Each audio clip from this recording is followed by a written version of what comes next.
রক্তের বদলে রক্ত, হুঙ্কার সিরিয়ার সশস্ত্র বেদুইনদের। অধিকার আদায় না হওয়া পর্যন্ত লড়াই চালিয়ে যাওয়ার দৃঢ় প্রতিজ্ঞা তাদের। احنا ابن عشائر لا يلزمنا ما يلزمنا اي امر، احنا قضيه عشائريه. اصحاب الحق وخضعنا للقانون وخضعنا للدوله. شو اللي بدهم اياه؟ অন্তর্বর্তী প্রেসিডেন্ট আহমেদ আল শারার অস্ত্রবিরতির ঘোষণা সত্ত্বেও শনিবার সন্ধ্যা থেকে সাম্প্রদায়িক সংঘাত ফের উস্কে ওঠে সিরিয়ার দক্ষিণে সোয়েইদায়, সংখ্যালঘু দ্রুজ অধ্যুষিত অঞ্চলে। রক্তক্ষয়ী প্রাণঘাতী সংঘাতের সপ্তাহ পেরোলেও অস্ত্রবিরতি কার্যকরে হিমশিম খাচ্ছিল সুন্নি ইসলামপন্থী সারা সরকার। শহর জুড়ে সিরীয় সেনাবাহিনী মোতায়েন থাকলেও সোয়েইদার ভেতরে বাইরে রোববার ভোরেও অব্যাহত ছিল গোলাগুলি ও বোমাবর্ষণ। তবে এরপর নেমে আসে শুনশান নীরবতা। সংঘাত বন্ধে যুক্তরাষ্ট্রের চাপের মধ্যেই সোয়েইদা থেকে সশস্ত্র বেদুইনদের সরিয়ে নেয়ার কথা জানায় দামেস্ক। গেল ডিসেম্বরে কয়েক দশকের স্বৈরশাসক বাশার আল আসাদকে সশস্ত্র বিদ্রোহের মাধ্যমে উৎখাতের পর প্রেসিডেন্ট শারার ইসলামপন্থী অধ্যুষিত সরকারের নিয়ন্ত্রণে সবশেষ চ্যালেঞ্জ এই দ্রুজ বেদুইন সংঘাত।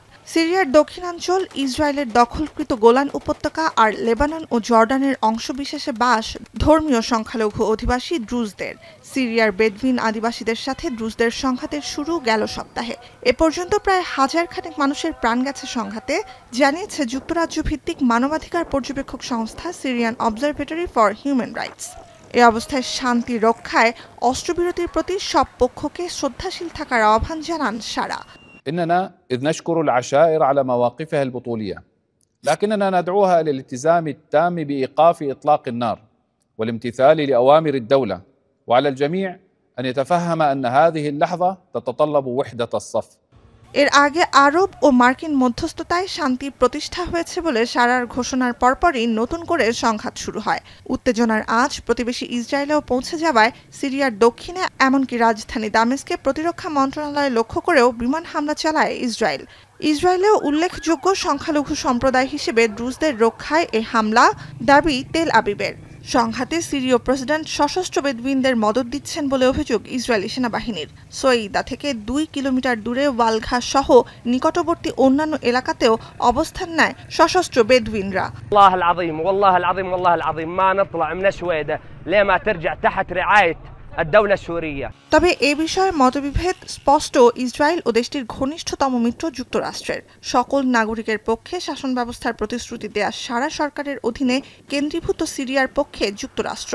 অন্যদিকে সারা সরকারের বড় অংশই জিহাদি এবং সংখ্যালঘুদের প্রতি হুমকি বলে মনে করে ইসরায়েল। এর আগে গেল মার্চে সংখ্যালঘু আলাউইত সম্প্রদায়ের 1,500 মানুষ জাতিগত হত্যার শিকার হয়, যে হত্যাকাণ্ডে সিরিয়ার সেনাবাহিনীও জড়িত ছিল বলে বেরিয়ে এসেছে অনুসন্ধানে। নুজহাত কামাল, এখন বিশ্ব। শিয়া বাটার ও ভিটামিন ই সমৃদ্ধ লিলি হালাল বিউটি সোপ, তারুণ্যময় উজ্জ্বল ত্বকের জন্য।